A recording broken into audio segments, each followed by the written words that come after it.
மற்றொரு அண்மை செய்தியை பார்த்து வருகிறோம். சபரிமலை தங்கநகை வழக்கு தொடர்பாக ஜெயராமிடம் வாக்குமூலம் நடைபெற்றுக் கொண்டிருப்பதாக அண்மை தகவல் கிடைக்கப்பட்டிருக்கிறது. உன்னிகிருஷ்ணன் போற்றி தனது வீட்டிற்கு வந்ததை நடிகர் ஜெயராம் ஒத்துக்கொண்டதாகவும் தகவல்கள் கிடைக்கப்பட்டிருக்கின்றன. இது குறித்த விவரங்களோடு இணைகிறார் நம்முடைய செய்தியாளர் சதாம். இந்த வழக்கின் பின்னணி மற்றும் நடிகர் ஜெயராமிடம் என்னென்ன மாதிரியான விசாரணைகள் மேற்கொள்ளப்படுகின்றன, கேள்விகள் கேட்கப்படுகின்றன? அதாவது இந்த சபரிமலை தங்க கொள்ளை விவகாரம் பெரும் நாடு முழுவதும் பெரிய அதிர்ச்சியை ஏற்படுத்தியது. இந்த நிலையில் இந்த விவகாரம் தொடர்பாக சிறப்பு குழுவானது தற்போது சென்னையில் அமைந்துள்ள சென்னையில் நடிகர் ஜெயராமின் வீட்டில் தற்போது நேரடியாக விசாரணை குழுவானது விசாரணை நடத்தி வருகின்றது. இந்த வழக்கானது கேரள உயர்நீதிமன்றத்திற்கு நேரில் கையில் எடுத்து உயர்நீதிமன்றம் சிறப்பு புலனாய்வு குழு கொண்டு வழக்கு விசாரித்து வருகிறது. இந்த விசாரணை பல்வேறு தெரிவிக்கும் தகவல்கள் முன்னதாக வெளிவந்தன. அதாவது சபரிமலையில் பதிக்கப்பட்டிருந்த தங்க தங்கங்களை செம்ப தகுதிகள் என்று போலி ஆவணம் தயாரித்து அவற்றை சென்னைக்கு கொண்டு சென்று விற்பனை செய்தது இந்த விசாரணையில் அம்பலமாக விசாரணை வெளிவந்தது.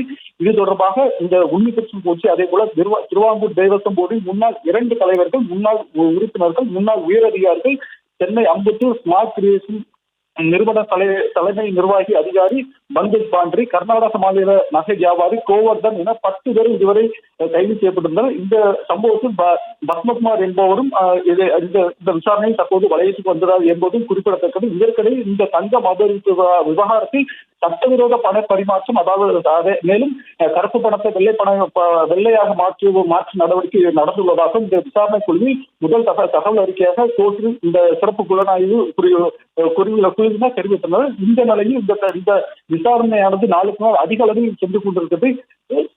இது தொடர்பாக தற்போது சென்னையில் அமைந்துள்ள அதாவது நடிகர் ஜெயராமின் வீட்டுக்கு தற்போது எஸ்ஐடி அதாவது சிறப்பு புலனாய்வுகளை நேரில் விசாரணை செய்து வருகிறது.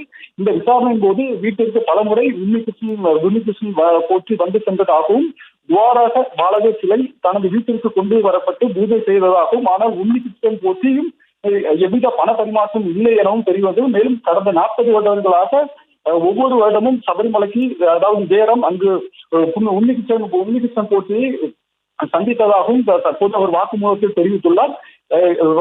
அவர்கள் மோசடி குறித்து தனக்கு எதுவும் தெரியாது எனவும் மிகவும் அவரை நம்பியதாகவும் தற்போது வாக்குமூலத்தில் தெரிவித்துள்ளார். இந்த வழக்கில் இந்த சாட்சிகள் தற்போது முக்கிய சாட்சியாக எடுக்கப்பட்டுள்ளதாகவும் தெரிவிக்கப்பட்டது. தொடர்ந்து இந்த சாட்சிகளை ஜெயராமின் சாட்சியாக சேர்க்கப்பட்டுள்ளதாக தகவல் உள்ளன. தொடர்ந்து அவரிடம் விசாரணையாக நடைபெற்று வருகிறது. இந்த விசாரணை மேலும் வெளிவரும் வரை கூடுதல் தகவல் வெளியாகும் என தகவல் வெளியாகியுள்ளது. விவரங்களுக்கு நன்றி சதா.